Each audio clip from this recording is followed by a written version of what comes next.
Hey guys, how's it going? Zach Butler here, bringing you my updated Salamangreat deck list.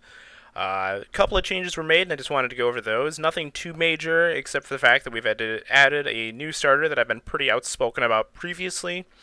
So I wanted to go into that and explain why I've made these changes. But first, we're going to go over it through the card rules, and then we'll break down why some of the changes were made and things like that. So for starters, we've got our first row here of 3 Cyanet Mining, 3 Lady Debug, 2 Flame Bufferlo, this is the biggest change, 1 Circle, obviously, 2 Foxy, and a Gazelle. So we've got 12 starters here, which is right in that ideal curve. Obviously, we'd like to be closer to 14 if we could. However, we only played 2 Bufferlo to keep us at that 5 normal summon limit, since Foxy can be considered a normal summon, but I'd say it's half a normal summon. Because most of the time I'm going to discard it off of Bufferlo or use it off of Will, send it off of Gazelle, things like that. For your extenders, you've got 2 Jack Jaguar, 2 Spinny, 3 Parallel Exceed, 1 Salamangreat Falco, and 3 Pot of Desires, the exact same lineup I've been playing. I think this is correct, because not only do you have these, you also have the Foxies and Gazelle to serve as extenders as well.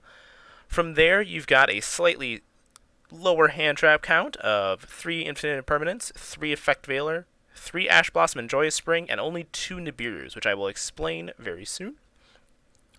And then you've got your 2 removal cards in 1 Rage, 1 Roar, 2 Bombs in 2 Will of the Salamangreat, your 1 Engine requirement in Salamangreat Sanctuary, and then 1 placeholder in Upstart Goblin. Your side deck is still 3 Phantasme, 3 Cosmic Cyclones, the 2 Ghost Ogres, 3 Twin Twisters, 3 Summon Limits, and then I replaced the red reboot with the 3rd Nibiru. This is a flex spot.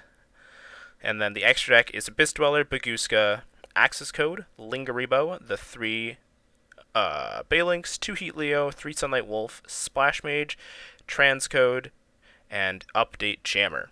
So let's dive into the more important parts. Why add Flame Bufferlo? I've been very outspoken that if you had to pick between playing Flame Bufferlo and playing Lady Debug, you would definitely play Lady Debug. It is just a stronger card in general. It offers more to the deck than Flame Bufferlo does. It's more consistent and offers less points of resistance.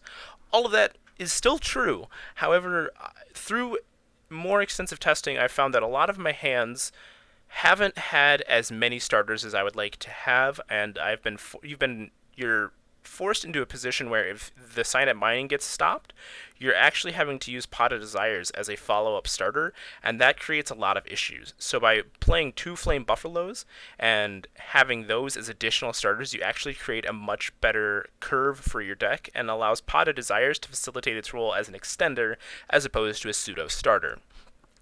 Also, Bufferlo then allows you to play a slightly lower hand trap count. You'll notice I went from 14 to 11 because you're playing another draw 2 card. So you've got 5 cards that draw 2 as well as your Upstart Goblin, bringing you to 39 cards. So you're going to see your hand traps slightly more consistently than if I didn't have these and I had chosen something like 4 Mud Skipper. There's also the fact that Flame Bufferlo, being a fire, is important. Being able to be brought back off of Splash Mage later in the game is important. Also, the fact that it is able to create more plays in the face of decks like Altergeist existing. And while I'm not generally a fan of making your deck inherently worse, to play against these more control-based decks, being able to stop cards that would just remove it from the field from really mattering is definitely valid. Also, the fact that it creates a high impact card where if you happen to draw it with one of your key extenders, which doesn't happen as often as you would like, but if you do, it's just more of a blowout. So it's almost like a bomb starter. It's this really weird kind of, it facilitates multiple roles.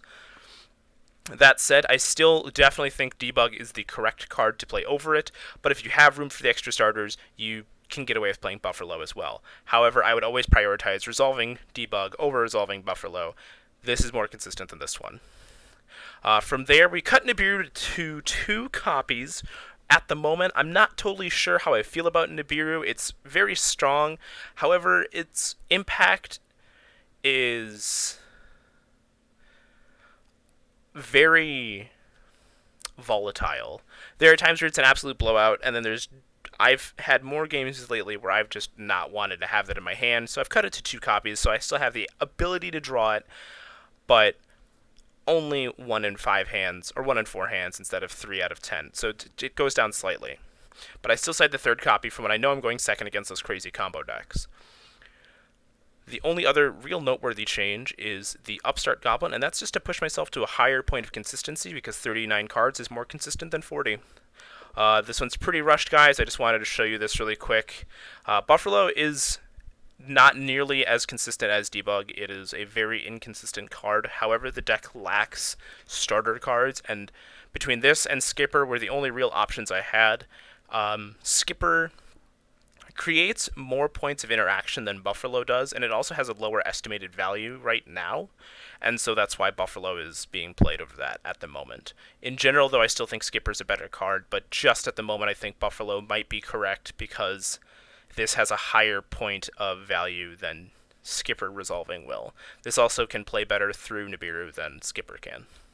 Hopefully this answered a couple of questions. I'll do a more in-depth video explaining all of the card rules, how to find what card fits into what role, and how to kind of figure out the quality of the cards within those roles at a later time, guys. This one was just quick. Wanted to show you guys my updated deck that's been working a little bit more smoothly for me, and I hope you all have a great night.